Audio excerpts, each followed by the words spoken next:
majority of the times when the Jewish Earth Alliance and the Interfaith Power and Light have a monthly session on the third Wednesday of every month, we have an expert speaker who comes in and talks about a topic. And we've been doing this for 2.5 years now. We've covered a wide variety of topics. But tonight it's different. Tonight you're going to do all the talking, or most of the talking, and I hope that doesn't intimidate you, because we are really want to be rethinking ourselves doing this. So this is an experiment. I've offered this program live before. I've never offered this program online, so we will see how well it works. I think it's going to be fine. But I just want to let you know that this is highly interactive. People will be working in small groups. And if you came to hear some expert talk about something, it's not the right place tonight, because as I was saying before, a lot of people got on, somebody Googled me and said, this woman has lots of publications and lots of presentations, but not a single one of them on the environment. What makes her an expert, which I thought was pretty interesting. But at any rate, I'm Phyllis Blumberg, and my wonderful companion on these efforts is Renica. Renica is actually staff with Interfaith Power and Light Pennsylvania, and I'm a volunteer. So because this is a religiously based organization, we usually start with a reflection or an inspirational poem or something. But I thought I would start with a reflection about the Bible. The Bible does not present a single perspective on the question of human relation to the natural world. There are diverse strands in the Bible regarding this issue. If Genesis contains a dominion concept, it also puts forth one of stewardship. Some Christian leaders and politicians have repeatedly made a religious case for fossil fuel extraction. For the pro-mining minded people, they say God has given us resources. That's a popular term for taking advantage of our American or God-given resources. This is the best way to advance the North American energy independence, they say. The argument has taken other forms as well. In Minnesota, a former state representative argued for coal mining to be invoked in the stability of God's creation. He says, God was not capricious. He's given us a creation that is dynamically stable. We are not going to run out of anything, gas, oil, etc. What God has created for man is responsible for our use. Some have even said that using fossil fuels would be tantamount to stop using fossil fuels would be tantamount to an insult to God. God has buried these treasures here because he loves to see us use them. God will give us time for smart people of the world to solve this riddle. If there's truly a climate change going on, God will give us time. But various other Christian groups, such as Interfaith Power and Light and the Good Shepherd campaign have also, Good Steward campaigns, have also contested the problem with the biblical interpretation that God gave humanity the right to do whatever it wants with the environment. Instead, they, along with majority of the Christians in the United States, believe that God calls on people to be the stewards and protectors of the earth, not careless ministers. Pope Francis has certainly been very vocal on this topic, and he acknowledges humanity's role in climate change. So today we must forcefully refuse the idea of the fact of being made in the image of God and the mandate that we can therefore do what we wish with the creation. Genesis also rethinks the original idea from Genesis first chapter and the Genesis second chapter, where it talks about, our text calls for us to cultivate and care for the whole world. That means to plow, to work, to protect, to heal, to preserve, to conserve, to watch over. So that's a rethinking, probably the original rethinking of what God's intention for us was, or for what our intentions might be. So that's my thought on why we should be rethinking. And now, if I would like to share my screen. just a few slides to get us into this topic. Can you see my pictures? Yeah, good. I'm going to go into presentation mode. I finally have learned that this is the way you have to do it. You have to go first, get in, and then you can do it. So we're going to be rethinking tonight. This is a discussion set.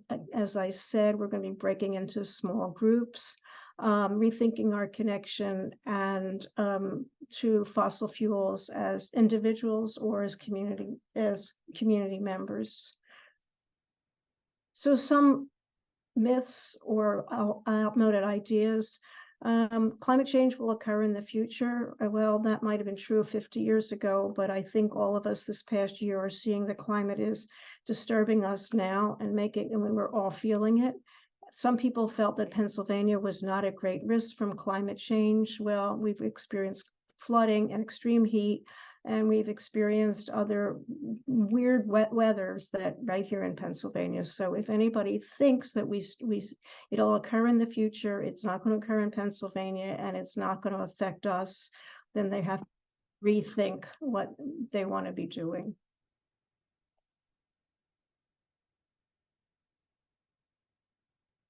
So I've come up with this matrix idea of if we rethink in various areas, then we can make a difference in reducing our fossil fuel consumption.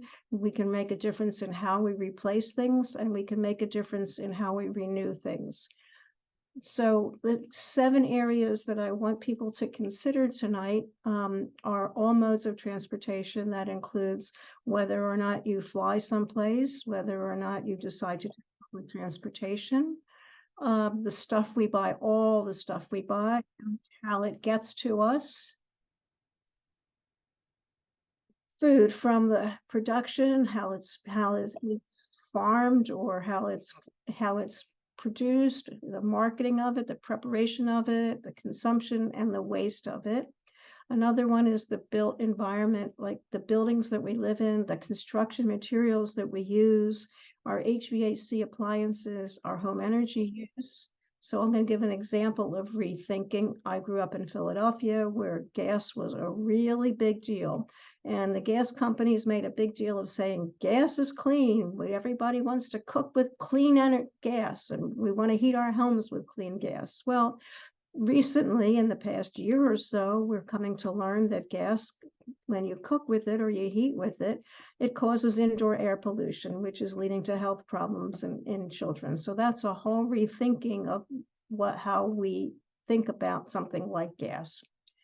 So then the next one to think about is the natural environment. That has to do with open spaces, parks, forests, farms, access to it, conservation, preservation.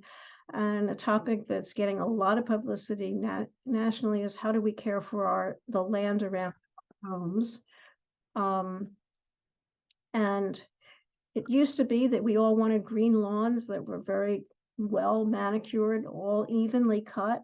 And as soon as a leaf blows on our land, we had to blow it. And then we got a little lazy, or because gas-powered leaf blowers became popular, everybody was using gas-powered leaf blowers. Well, gas-powered leaf blowers actually produce as much pollution as a 1950s car driving halfway across the country.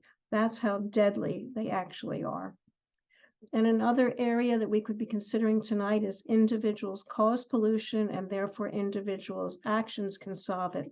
This is coming from the idea largely that the fossil fuel industry fed us a lie, because they were trying to divert us thinking that they were causing the pollution. They were saying, no, people cause the pollution, therefore people can solve it.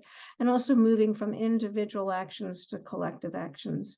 And of course, I couldn't talk about rethinking unless we talked about pollution, about plastics, because we were all led to believe that plastics was the great new material that could be used for all kinds of things, and it was highly renewable and could be used over and over again. Well, that was another lie, because plastics we never had the infrastructure for planning for using plastics as much as we could have, for recycling plastics as much as we did. And now we have this huge problem of what do we do with all this plastic that's that's in the ocean than actually in our bodies, because we're actually consuming bits of plastic. So now we're going to ask you to think about which one of these areas, which two of these areas do you want to think about? What do you want to rethink? It can be an area that you are working in, that you have particular expertise in or interest in, or it could be one that was like, gee, I never thought of that. So pick on any way you want. And I believe Renica has a little quiz for us. Yep. So can you pick two, please? Oh, it says single choice. So yeah, you can do, we'll do single choice first.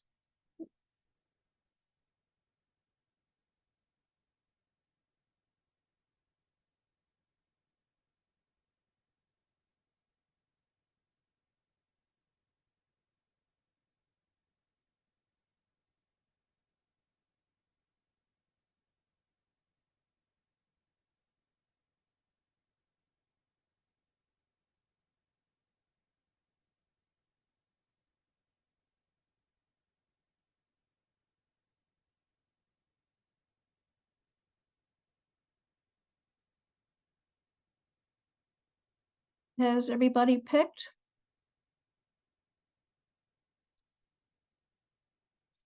Okay, so On my end, it looks like we just need 2 more. oh, okay. If you're having trouble interacting with the computer or you don't know how to do it, maybe you don't have access to it, you can just tell us which one you'd like to be in.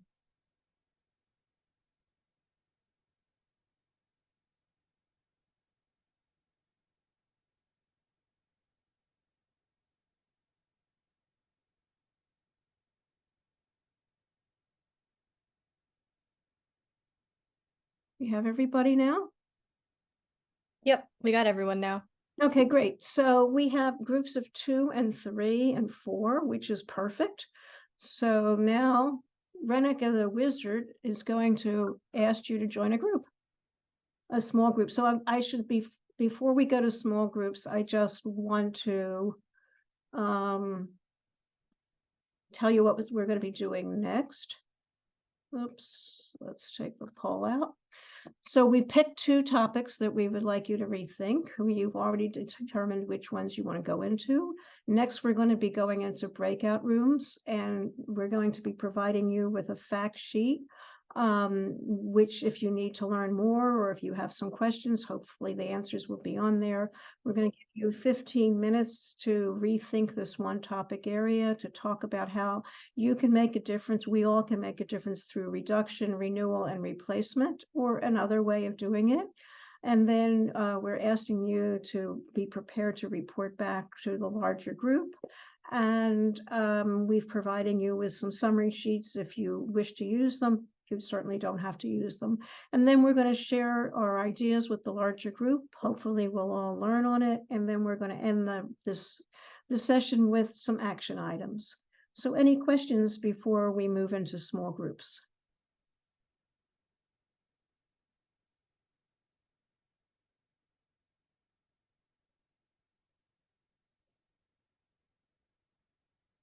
Everybody know what they're supposed to be doing? Okay. Enjoy 15 minutes of small group discussion. They're totally unmonitored and unrecorded, so you can feel free to say what you'd like. Thank you. Phyllis, Yeah. I see that I was supposed to sign up for 2, but I had to get off the Zoom for a few minutes, came back in, was able to sign up for 1. I didn't realize there were 2 to sign up for. Is there? That's all right. Which one do you want to go to? Go to whichever one you want to go to. Okay, so how do I go to it? Renica? Are Are you breaking us up or do I have to do something? Yeah, you should be able to see, there should be an option to move to a breakout room. So there are 6 breakout rooms and each one is labeled with a breakout room that at least 2 people picked that they wanted to have a small group discussion about that topic. It should be at the bottom of your screen. You should be able to breakout room. I breakout see. room. Yeah. Oh, okay. Thank you.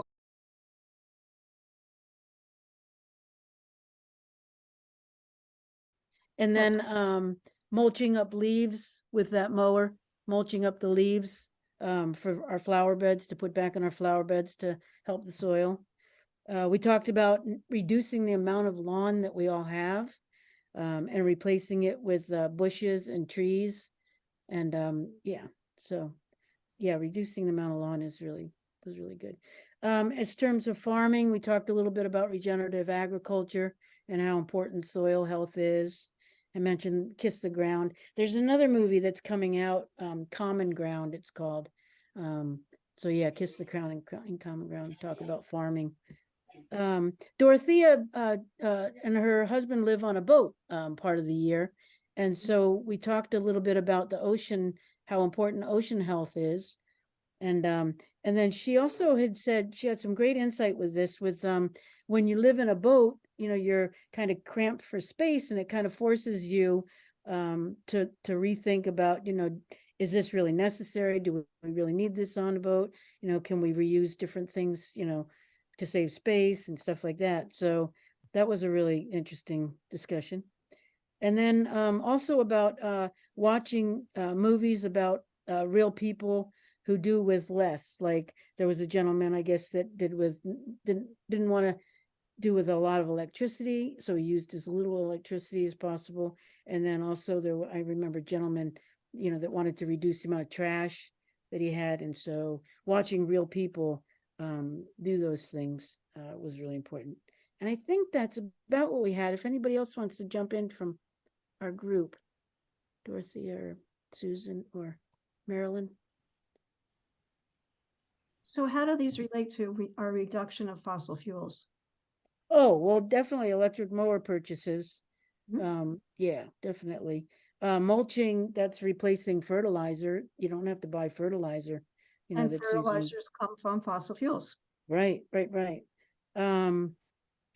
Farming, obviously, regenerative agriculture, you don't use as much, you don't use as many you know, you don't dig up soil as much.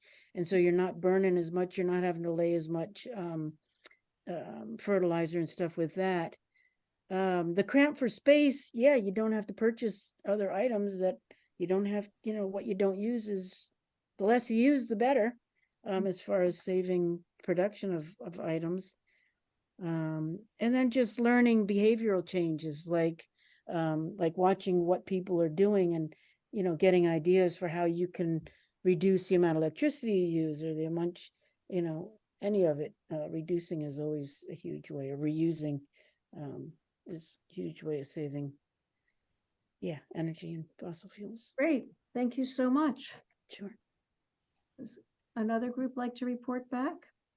Or maybe we should ask if there's any questions to that group.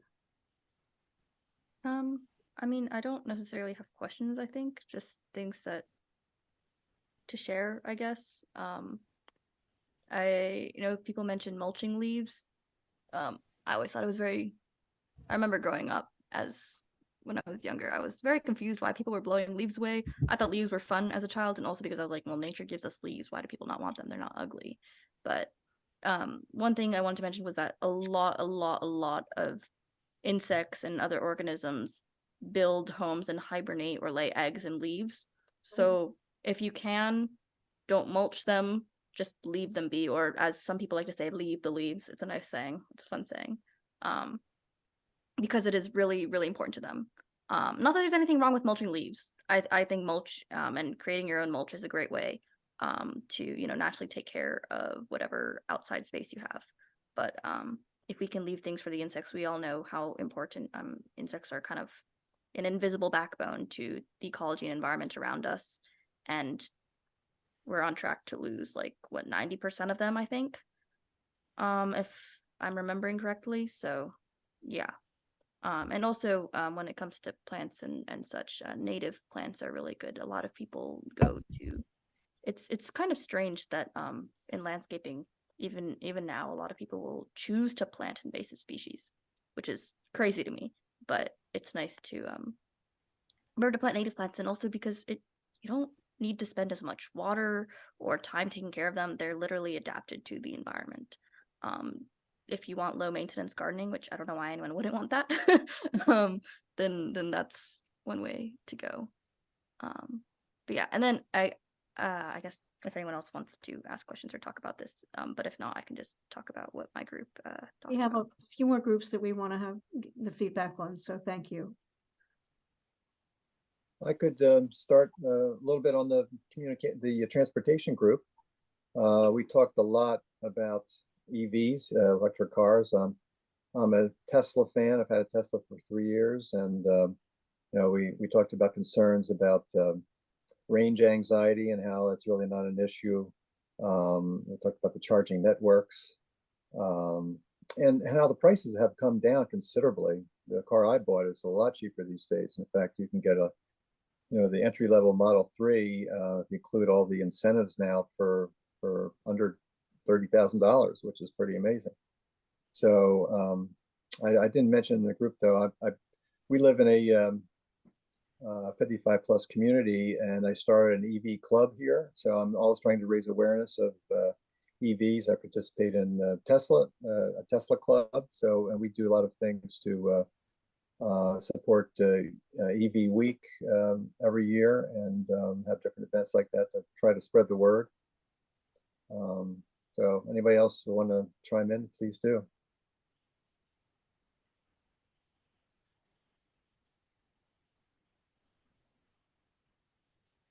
I've always wondered, where do people get the electricity that they use in their cars? Where is that Well, from fossil fuels? Or is that Well, from good question. It's a good question. Of course, I have the a level 2 charger. It's like a 240-volt charger, same as would run your dryer. But I make sure that my electricity comes from renewable sources. So you can change your electric supplier to be running from renewable electricity, and that's what I use to charge my car. And I love saving on gasoline. And my app tells me that exactly how much money I save every month on not using gasoline. So that's pretty nice. And That you're is a also dear. not, you're also not putting that pollution into the air with Right. electric. So yeah. Yeah, I mean, you don't even use your brakes hardly. The only thing it tends to go through tires a little faster than some other cars. But yeah, no oil to worry about. No, replacing oil and so forth. So I think it's pretty friendly to the economy, to the environment.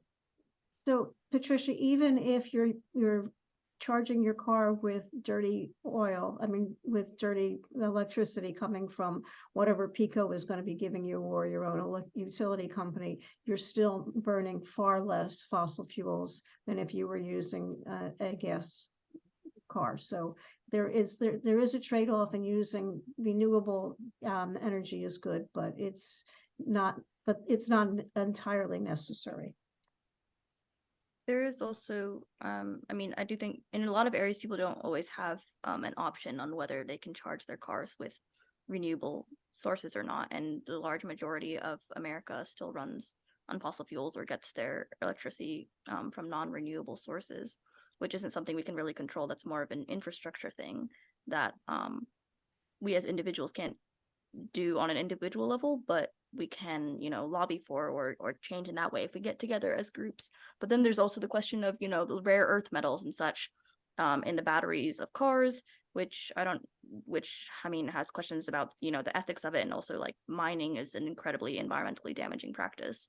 So that's one thing. And then also just a lot of times people talk about alternatives and such. And one thing which I think that a lot of people don't talk about is just the reduction of usage in general, or just finding other things. We're such a car dependent nation, and we don't necessarily need to be. If you live in the Philly area, you're lucky enough to get public transportation and such, which is one way to reduce your carbon footprint. If there's a way you don't need to use your car, I don't have a car and I cannot drive, so I'm kind of forced to in that sense. And so I do a lot of walking and carpooling with people and biking and such. I also live in an area where there isn't a lot of public transportation, so it's kind of hard, which sucks. So I wish we had, better infrastructure in that way as well. But just reduction of usage in general. If something is unnecessary, then that's one way to go. Yeah, all important points. Thank you. Can I ask a question about the batteries in electric vehicles? On the news, you hear these stories of battery fires, and there's a lot of people telling me, well, if you go buy electric car, you increase your risk of a fire hazard. That's not true. If you look at the number of gas cars compared to electric, there are far more fires in gas cars than there are electric cars. Yeah. So that misinformation is probably coming from the fossil Oil fuel. gas industry. Yeah. Mhm. Yeah, I have people in my family just telling me this all the time. Why do you want to buy an electric car? Why do you want to have a fire risk? And Well, yeah, there was one car that had a problem. Chevy Bolt had a recall because they had some faulty batteries, and for a while there, they told them that people that owned them, they had to park their car outside the garage. Yeah. But that was taken care of. Hopefully, that's not going to be an issue. okay, thanks. I remember reading that the fires were a result of the lithium batteries being exposed to salt water. So when they're in flooded areas, when they're in areas that are catastrophically flooded and they're submerged, then that's how it starts. But and I think there's Okay. been quite a bit of scholarly research out there related to the fact that debunking the myth that the embodied energy in a lithium battery is just as energy intensive over the life of the car as a gas powered vehicle. I think that's all been debunked because the percentage of your average electricity that's produced through renewable means is going up. And particularly in Pennsylvania, I know there's been quite a bit of research at Carnegie Mellon University that shows that in our region, I can't remember if it was Southwest Pennsylvania only or if it was statewide. I think it was statewide. We're at the point where it's always better to drive the electric car rather than the gasoline powered vehicle. Inez Aldovedo is the woman who does the research on that. And yeah, of course, the woman who is talking about smart growth opportunities. If you can go carless, I mean, my husband and I went down to one car 7 or 8 years ago when I worked downtown, and we have never gone back. But we're lucky to live in a town where we can walk to pretty much everything we need, and we only use the car for purchasing groceries because we don't have a grocery store that we can walk to. But not everybody has that option. So. And in Pennsylvania, we always have the option to purchase renewable electricity from an electricity supplier. I'm not sure if that is nationwide. Maybe Phyllis knows. Not. I think there's about half the states are deregulated for electric supply, a little bit less than half. Yeah. So I'm pretty sure in Pennsylvania, across the state, we can always make that choice. Well, there's actually small co-ops, rural co-ops that don't have a choice sometimes, because I sell renewable electricity. But there's also the option for people to put up solar panels and then charge from their own solar. And I'll also just add one other thing is that there's also a lot of a new kind of technology for them when batteries are spent in their cars and you can't charge them up anymore. They are able to be used a lot of times for storage. So like people that that want to have solar panels and want to have a battery storage, even though a battery is not good enough for running a car anymore, it is still good enough for storage. So I know Nissan has a plan where they will take back those batteries and they'll use them for something like that. And then also I want to make one other comment. Nobody's mentioned multimodal transportation. So I'm 67 and I ride my bike everywhere. I live in Media and I ride into Philly, 16 miles. I ride all around Media. I'm pretty comfortable riding on the road, but you can learn that. And I also do put my bike on the train all the time. And sometimes I have a folding bike. I can put it on the trolley. I can put train on the bus, my bike on the bus. So that way you can ride to the train station, and then you can get off in Philadelphia and then ride to wherever you're going. Get that along. That's very cool. So I want to raise one of my pet peeves, and that is Philadelphia in its sketchy, to say the least, recycling. They, in particular, don't seem to give a damn, or at least we who keep throwing our aluminum cans on the ground, Every time I take a walk, my husband won't walk with me anymore because he says, "Oh, you're always picking up garbage." I don't pick up garbage. I pick up straightforwardly recyclable aluminum cans. And I understand that aluminum is one of the things they need in electric cars.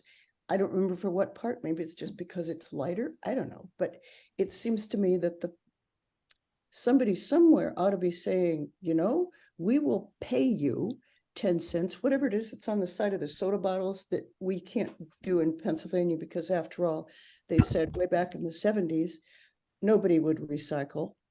So I observed that you can look at, it's all the states around Pennsylvania that have 2 cents or 5 cents or 8 cents, whatever it is, on bottles, but there's not anything on aluminum cans. And those are the things we really ought to be recycling, because it's our civic duty or something, because it's something that's, it's a critical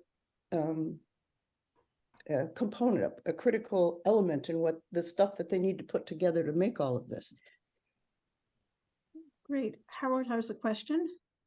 Oh, and then Karen. Oh, you're on mute, Howard. There we go. Okay, I just wanted to follow up on what Ira was saying about batteries that are no longer useful for running EVs.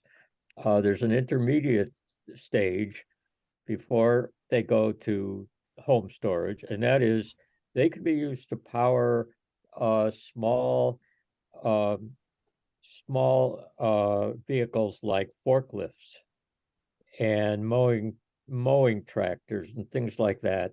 And then when they're so spent they cannot be used for those purposes, then they can go to home storage. So there's all kinds of possibilities for markets opening up for batteries. I would assume that there are opportunities for using the metals, the precious metals and rare earths that are in the batteries, and recycling those into new batteries. Yeah, absolutely. I know Tesla's on the forefront of that too, because they're going to have a lot of batteries. Eventually, they're going to have to recycle, and that's definitely part of their game plan. Another part of going to EVs, you won't have your catalytic converter stolen. Right. There was just an article in the Times yesterday, the day before, about all the whole black market in catalytic converters, and how they eventually find their way recycled back into new catalytic converters. But that's not what we want. So I'm Yeah. glad we have a lot of experts here on transit. Karen, I cut you off. No, that's okay. Recycling, people were starting to talk about, and I know there was a group that was talking about, was going to talk about that. But recycling, we're so messed up in this country about recycling. It's just a nightmare. And Jareen, when you were saying with aluminum, the thing that people have to remember about recycling is there has to be, it's treated like a commodity. So there has to be somebody to buy that material before the communities are gonna make the effort to collect it. So if you're in an area that, aluminum, there should be, you're absolutely right. Aluminum and good cardboard, those two things should absolutely always be collected. But the plastic stuff has thrown everybody, and glass has messed a lot of people up. So, but there always has to be a buyer for it. So it has to be, you have to have enough of it, and it has to be not in decent shape. And we're terrible in the US about this. We're just terrible. Yeah, I was going to Yeah. mention that for recycling to work in America, unfortunately, because of, I guess, the lack of support from the government, and because with capitalism, it's always about profit, profit, profit. A lot of things aren't economically viable. And so we don't have, again, going back to infrastructure, we don't have the infrastructure to recycle a lot of things. We have the technology, but we do not have the infrastructure. And that is the problem in a lot of places. So as people, that's one of the things that we need to do as citizens if we want, a livable future, is we need to, get together and demand that we have these things available to people to use, for us to actually be able to recycle things. A lot of the things that we recycle never end up recycled. I think, if I remember correctly, I think only between 3 to 9% of plastics ever produced are recycled, like throughout, you know, the entire history of plastic being produced. And that's insane. And also, of course, you know, some things are endlessly recyclable, but then we don't have a lot of things being recycled, and a lot of people don't know how to recycle. And then, you know, in different municipalities, there's different rules about recycling. Right now where I live, you can only recycle number 1 and 2, and only within, like, you can't recycle berry containers though because they're too light, and then you have to make sure that they're cleaned down. A lot of people don't know that you have to clean them, and then a lot of things are like made with multiple different materials, and then you have to separate those out, and sometimes they're not very separable, like receipts. You cannot recycle them. A lot of people don't know that because they're both paper and plastic, and it's a whole headache. So You put it in water. This is a thing I don't understand. I'm not in Europe very often, but we have friends that have families, so they travel more often. There are policies in place in Europe that if you're the bottle manufacturer, you're the can manufacturer, you have to take it back when it's been used. You have to take it back, which means that the jars get reused. What a concept. But in the United States, we get lobbied against that. So we say, no, it's cheaper to just throw it underground, leave it there for 10,000 years, because we are lazy suckers, and we'd rather get a 2 cents profit than have, I don't know, something that lasts longer and uses more things. And I think it's, first, it seems wrong-headed on many things, especially I'm looking, I'm talking, Rhea, because I'm 74, you're at least a generation that's more passionate about these things, because what kind of world are we stupid baby boomers that don't see any reason to do much of anything that helps anyone else, but they're doing things in Europe. I would like to see us imitating them more in There's policy. a lot of baby boomers on this call, so we do care. We Well, do I was care. gonna say I'm that 74. I'm right in the middle of the damn group, so I understand what I'm, lecturing on. It's very frustrating, though. We do have I feel like- groups that I would like to report if possible. Okay. And then we have an action at the end. Mhm. So we have plastic and stuff. I could summarize the plastic group by saying we had a very interesting discussion. It was basically person after person listening to things that they don't know how to recycle. There doesn't seem to be a way to recycle, and what in the world to do to try to reduce our purchase of single use or any other plastics when they are really impossible to avoid. Or if you live in an apartment complex that has, what part of what you pay for in your condo fee is the trash removal, and there's the requirement of things to be in plastic bags when they are disposed of in the community trash bins. Well, Doreen, I would disagree. I mean, we did talk about plastics being ubiquitous, but we can avoid them. We might not be able to avoid all of them, but we can avoid some of them. And we should all do our best. There are some things that you're not going to be able to avoid. We talked about kitty litter, for example. It's really difficult to find a way to dispose of that in a sanitary manner without putting it in a plastic bag. But kind of tying in plastics to the recycling conversation that we just had, we're fortunate in southwestern Pennsylvania to have great connections with the Pennsylvania Resources Council, which you also have connections to in eastern Pennsylvania. They have an eastern division, and they do a lot with watershed education and waste conservation education. So I suggest you all look up the Pennsylvania Resources Council Eastern Division, and they'll be able to help you. They help to educate the public, and I encourage you to jump be in for a second, Kathy? I'm Yes. sorry. They're having PRC is having a webinar in the next couple of days, I believe, about how to recycle. So yeah, everybody should do that. They were instrumental in our region in going back more to a single stream program. So the reason the glass was pulled out of our municipal streams here because it would get crushed in the trucks as they were tossed in there. So but that glass would get crushed into a fine sparkly dust and contaminate the paper and the cardboard, which was very valuable. It didn't really affect the aluminum, and it wasn't getting recycled well itself because it was getting crushed. So we pulled glass out, and now we have we had traveling bins for several years that would rotate from municipality to municipality, and everybody could bring their glass to those bins. And we filled up countless 20 cubic yard dumpsters with pristine glass.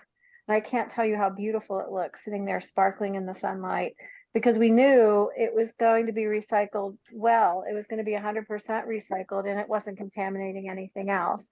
And then, as I mentioned earlier, we do have one waste hauler here who puts bins out in their yards and allows people to drop off their recycling there for free without, and they are still taking all of the plastics because we cannot recycle anything but number ones and number twos without lids. And basically that's a bottle, jug, or jar with a threaded lid, but no lids.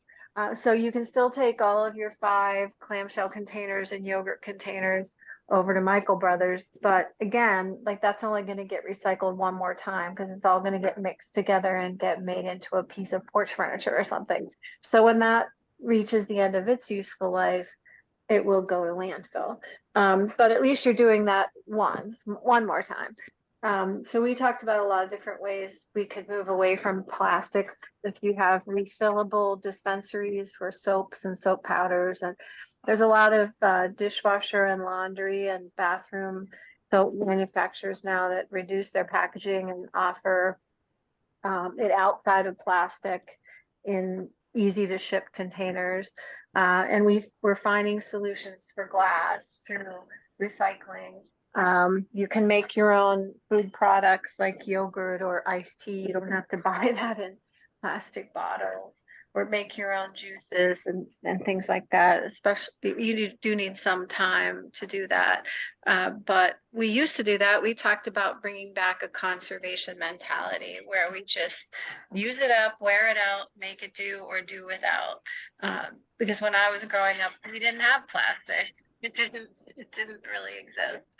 So we just need to kind of go back to that world. And that's where I think people in the baby boom generation can be very effective, because you can all tell your stories and you can encourage young people to follow your example, because they don't have an example to follow because they don't know what it's really like to live without plastic. So it's a way for families to get revitalized and to share stories. And it's a way for people like Patricia and her community is going out and picking up trash in the schoolyard. Maybe the school would allow her to come in and talk to the kids, and maybe they can help out, or get together in a neighborhood block party and talk to those people who still put their recyclables in plastic bags, even when they're not supposed to. Try to explain to them how they shouldn't do that and what is good to recycle and what is not. Because I think somebody mentioned something about marketing. If you're going to contaminate the different streams, they're not going to get sold. No one's going to make a profit, and they're going to send it all to landfill, and we'll have to stop doing it. So the PRC here helped us to kind of move more towards a separate stream, move away from single stream, and that seems to have made a big difference, particularly with plastics. Sorry, I went on a little bit too long there. Yeah, we've got 2 people with their hands up. So Howard's first. Yeah, I have been refusing plastics. I get a lot of takeout food, especially at the local Chinese takeout restaurant, and I put my name on a plastic container and brought it in, and I will not let them give me a styrofoam or plastic container. You know, I asked them to put it in the plastic container, and they do it. They were very pleased to do it. I have refused. You have to be alert to do this, because people tended to stuff those bags automatically. I refuse plastic utensils. I have quibbled with people at my local pharmacy, so to keep them from putting my medications in plastic bags. You just have to be alert and be ready to refuse, and be ready to bring your own containers. Great. Karen? And I then agree 100%, Howard. I carry some bamboo utensils. with me all the time, so I don't have to use any plastic utensils. I always carry a nylon Chico bag. You know, those things are wonderful. Yeah. So, and Doreen, it's funny because I think about us baby boomers, and what happened, I think, is that we started a period where people were working, both parents are working away from the home. And I think convenience really ended up taking over. And so I think, having kids be able to throw something in the microwave when they get home, or, just the convenience of microwavable stuff, which is terrible plastic. That stuff, I think it just kind of happened with convenience. And it's funny because I feel some of that still guilt as a baby boomer too. Is like, where did all this plastic come in our generation? Like, we did this. And so yeah, I try not to feel so bad as baby boomers, but I think part of it is We just listen to the marketers. Yeah, the whole movement about working, a couple people away, both of you working away from home. It's hard to get home and fix dinner and take care of the kids, and so I think we went to convenience, and I think that's where plastic Well, I just want to say something else about that too. comes in. Yeah. I am totally against plastic, and I probably have the lowest carbon footprint of everybody, even in here, I'll bet. And I refuse plastic as well. But I think that there was some pretty good benefits to plastic when they started packing, soda and water in plastic instead of bottles. I think back then it saved a lot of fuel because weight was so much, less transport. So there was a reason for that way back when. But I think we also have to put it on the manufacturers, like they do in Europe, so that they need to be responsible for, if they're going to pack stuff in plastic, they need to figure out some kind of an end for it that's environmentally friendly. Well, thank you all. We've really have a lot of interest in this topic. I want to make sure we hear about from the stuff we buy and make some time for the actions that we're going to ask all of you to do. So who's going to report on stuff? Well, that was Ria and Alice and Nina. We did stuff, and we obviously decided that we all have too much stuff in the first place, and we have to stop accumulating stuff. And Ria had some really good suggestions about that, and she talked about the buy nothing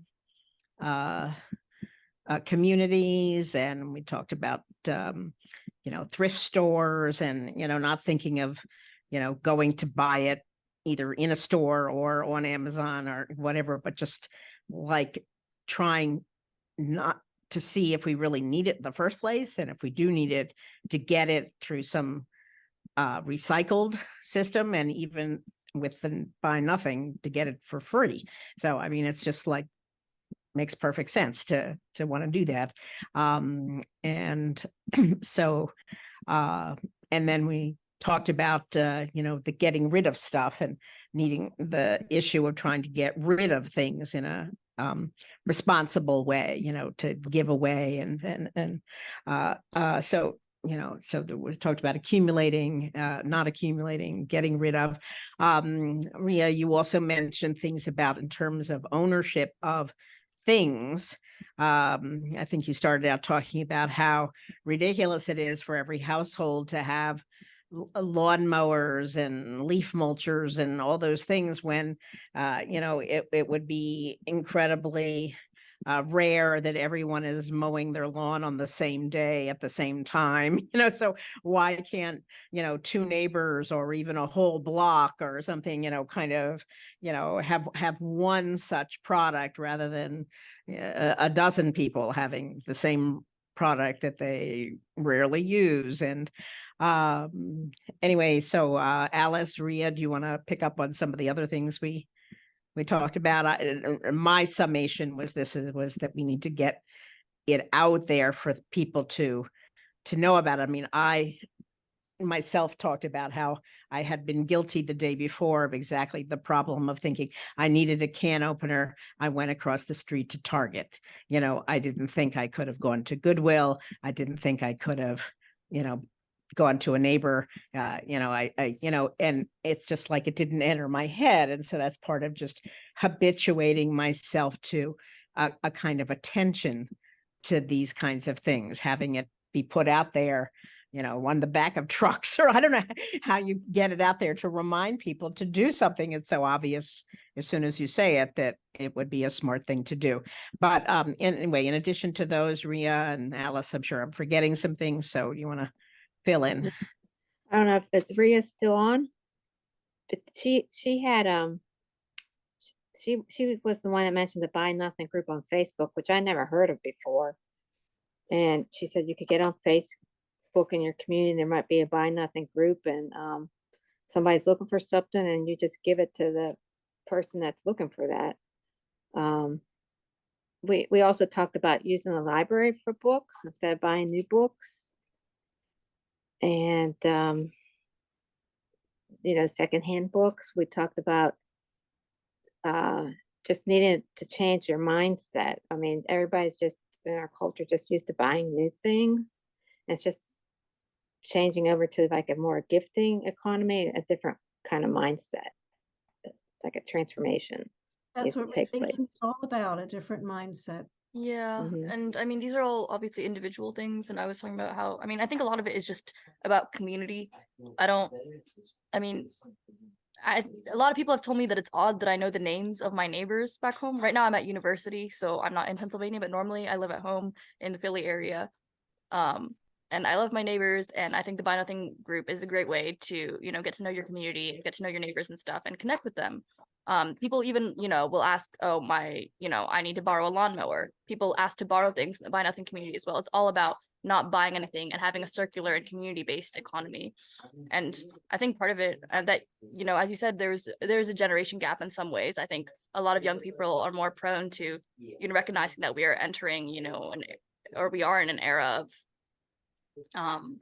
climate and ecological crisis, that we're facing an existential risk to humanity and such. But also, I mean, now that I'm in Idaho, I see a lot more boomers, baby boomers, old people that are retired, that are activists than I have ever seen before. And it's actually really heartening. And there's a lot of things, they've told me stories of successful things they've done. They've stopped megaloads going to tar sands. They've stopped, one of the largest deforestation projects in the inland Pacific Northwest, and things like that. So I think there are a lot of things that you guys can teach younger generations like myself, that, we don't know about, and it is it's more of I think we need a cultural shift to not so readily buying things new, and something more community based. A lot of people, and I think it's something that, feeds your soul as well. As human beings, we are social creatures. We need community. We need mutual aid. This is something that I think, helps us as humans, and as well as the environment. Not buying things new, getting things and secondhand. And someone mentioned giving away things. Giving away things locally to your community is one of the best ways you can, make sure that, things that you're getting rid of can get use, and good use, because then you don't have to worry about being transported elsewhere. Or then, if you donate to Goodwill, a lot of those things end up in landfills in third world countries, and it's horrible. And a lot of people think, Goodwill's a great organization. They're helping, whatever. They aren't. The owner is super mega rich and has no business being that rich, and they're not very responsible. But yeah, it's being very intentional, and I hate that all this onus is put on us as like regular people and consumers, that we have to be paying attention to these things all the time. I have to make sure before I have to like wash like a hawk to make sure people aren't putting plastic utensils into my bags when I get something, like get food or whatever. It's so annoying that we have to and it's all this energy and knowledge that we have to, take like a lot of this. And I don't blame entirely boomers, now that I used to blame, older generations more so, because I was like, why are they so stupid? Why didn't they do better? Like, now my generation is forced to do whatever. I don't know if I even have a future, but it's not entirely the generation's fault. A lot of it is corporations, people who, like ExxonMobil knew about climate change before it was much public knowledge, and they purposefully hid it from people and put out campaigns to stop us from learning about these things. So a lot of it isn't entirely, a generational thing. A lot of it is just people at the top, people in the government, corporations, the mega wealthy, the 1% of the 1% are benefiting off of all of us and the environment, and they just don't care. So yes, there are wonderful things we can do as individuals and on an individual level, but the biggest way we can make sure that this earth will continue to provide for humans and other organisms is to organize together and fight the people at the top who don't care about us. Thank you, Rio. You've set us up beautifully for our action. Can I just say one other thing, Phyllis, because it's related to the stuff. In media, we have the Media Free Store.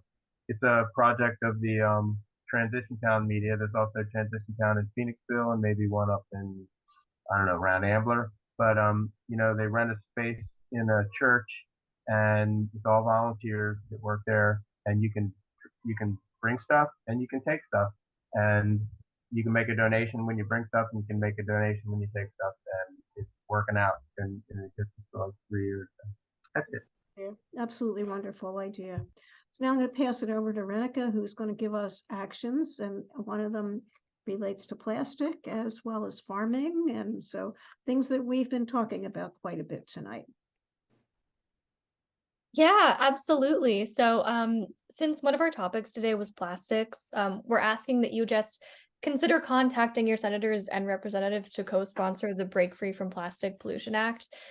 This is actually super easy to do through the website, which I'll paste in the chat. All right, you should be able to see the link to the website in the chat.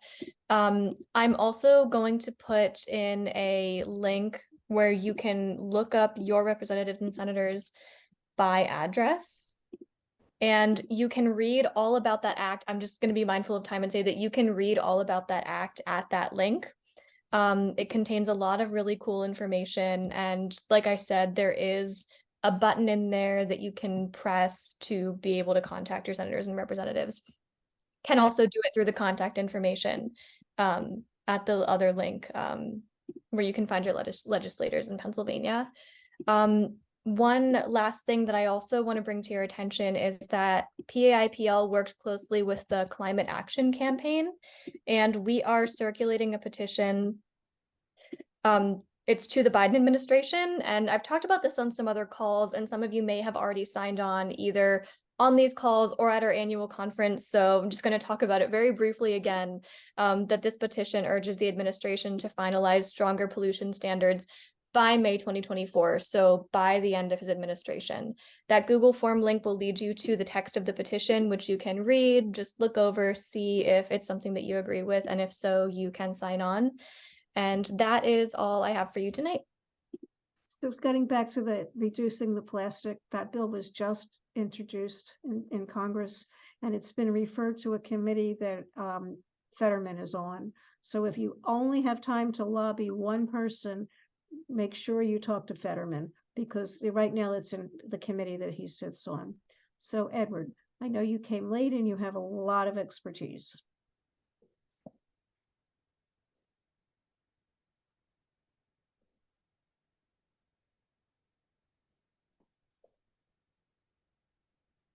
Did you want to share with us, Edward? Yeah, I had to miss most of this meeting because of a different webinar, but just wanted to throw it out there with climate change and all the pollution that is going on, that I think that we need people to completely rethink landscaping, get away from the ubiquitous, quote, great American lawn, unquote, and find more imaginative ways to use your land, including native tree, shrubs, and perennials. And I think we really just need to make this very widespread. My organization, Wild Ones, Native Plants, Natural Landscapes, it bridges the gap between aspiration and action, we say. So we actually show people different ways to use native plants and provide a community. So it really is a very important thing. More sustainable farming is similar to that. Great, thank you. So as I said at the beginning, this was an experiment. If you'd like to stay around and offer me feedback, that would be wonderful. If you yourself would like to offer a discussion like this, obviously you don't need to be an expert. You just need to be able to break people into groups. So if it's in person, it's even easier. but happy to hear feedback and happy to hear if anybody's interested in getting the slides or wanting to do it in their own communities. I have a feeling we were talking to the converted tonight, the people who are the experts, and we all know we need to reach beyond those people that we're talking to. And thank you all for coming, and the amount of expertise you shared and the great ideas was really wonderful. I know I've learned a few things, so that was great. Thank you. Thank Thanks. you so much. Thank Yeah. you. Yeah, thank you so much. Thank you. Thanks for doing this. I have one question. Somebody mentioned an organization, the Western branch of an organization. What is the name of that organization again? Was that me? No, it wasn't you, Oh, Edward. something else. Yeah, it Oh, was, Kathy. I'm sorry? It was Kathy. It was Kathy. Okay. The Does anybody remember what it was? It was that organization that's having a webinar or something in 2 or 3 days. That's what you were. PA Resources Council? Pennsylvania PR? Resource Council. Oh, yeah, for that's Thank right. you. recycling, how to Thank you. recycle. We just heard from a great organization this morning, Paul, I don't remember if Paul was on it. I work with Rotary, with SRAG, with the Rotary Action Group, with anyway, we heard from, I'll put it in the chat. The group is called Sea Change Organizations, and it's a group that talks to mainly the non-converted and about how you talk about climate change. And they are phenomenal. It was a great discussion. So if you guys are interested in learning ways to talk to people about climate change in a kind of a non-confrontational way, these guys were wonderful. Sea Change for Climate Change Conversations.org. But it was great. Yeah, Thank you. Yeah, I you did not bet. know about that organization. Yeah, they're really cool. We just learned about them this morning. It was cool. And Renica, thank you for your help. Appreciate it. Yeah, of course. Thank you for this really cool discussion. Like Phyllis said, I also learned a lot. Yeah, that's neat. That's neat. Jareen, you're muted. Oh, I'm looking around and I'm appreciating what several of you said. yeah. And thank you for launching this, because there's always more to learn. Yep.